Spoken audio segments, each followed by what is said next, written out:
Terrence, let me come to you on that, the point that the ambassador made there, that it's one thing for you to plan a peaceful protest, but surely, just as the ambassador was saying, we have history to guide us.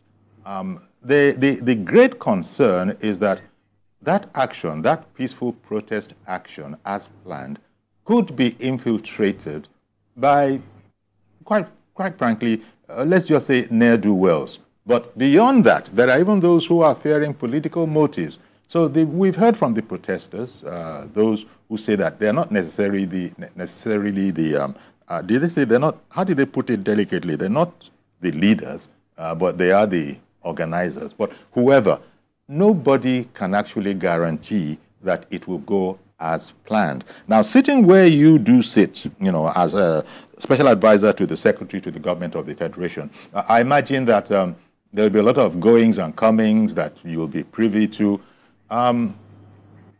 Government has actually done quite a bit before even engaging, sitting across the table. They've done a fair bit of work. This is without, you know, any sort of negotiations with people.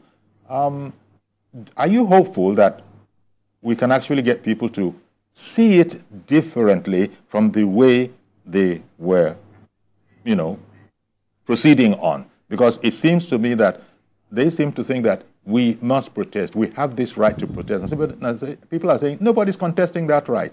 But the other point is, can you guarantee? How you can guarantee yourself? Can you guarantee the 700th man, if it was a 700-strong team? Can you guarantee every one of those people? I guess this is the problem. How does it seem from your end of the spectrum? Thank you very much, Uncle Yori.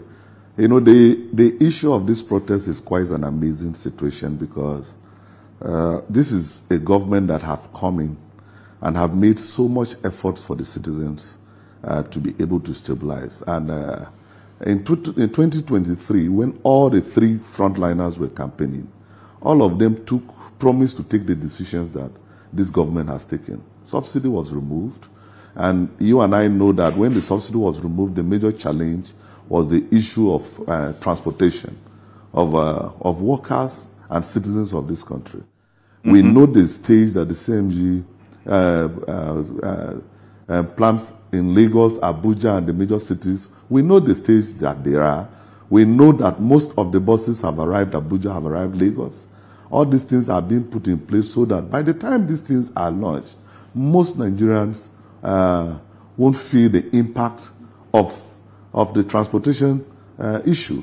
We saw what the president did during this farming season. You saw the fertilizer that has been distributed to Nigerians, free of charge to all Nigerians. 60 trucks were sent to every state of the Federation, outside what the subnationals were doing. And because most of these palliatives were being sent to the subnationals, and there were a lot of issues coming up that they were not reaching the grassroots, the president himself, through the Attorney General, took this issue of autonomy to the Supreme Court, and he got the judgment. The National Assembly are almost through with amending some of the acts so that this autonomy will be sustained, and people at the grassroots will have to be accountable to the leadership. And everything is going in place. All of a sudden, we started seeing threats that people want to go out and protest. In the midst of people giving threats, in fact, there have been some early protests. We still have groups that are coming up. Mm-hmm. We still have groups that are coming up to do solidarity marches for Mr. President as well. And most of the issues that we are having today, we are investigating and finding out that they are coming through sabotage.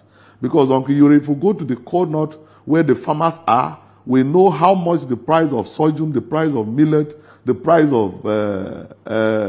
of maize is being sold today.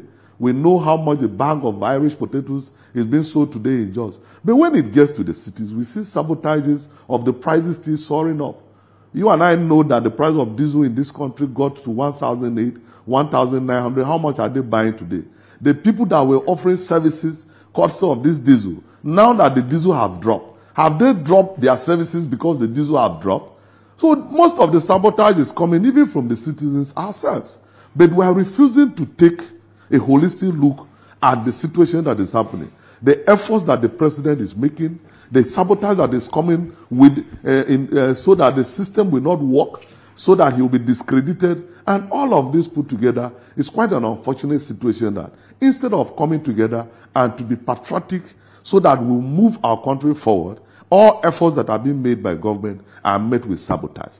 And then people want to join the bandwagon. As we speak today, we have not recovered from the NSAS protest of 2020 in this country. Most of the damages that.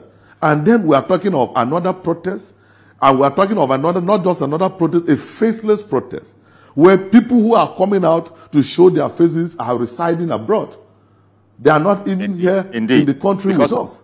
And you're very right. Those of us that are being mobilized to go to the street are going to the street to destroy a nation that is being rebuilt after we even destroyed it ourselves. Then people are motivating us from abroad to come and destroy a country. They don't even know when they are going to come back to this country. So it's an unfortunate situation. We appeal that people should look at what Mr. President is doing, because he's doing so much day and night trying to make sure that Nigerians does not go into dire pains because of these policies that are going to cushion most of the challenges we've been having for a very long time.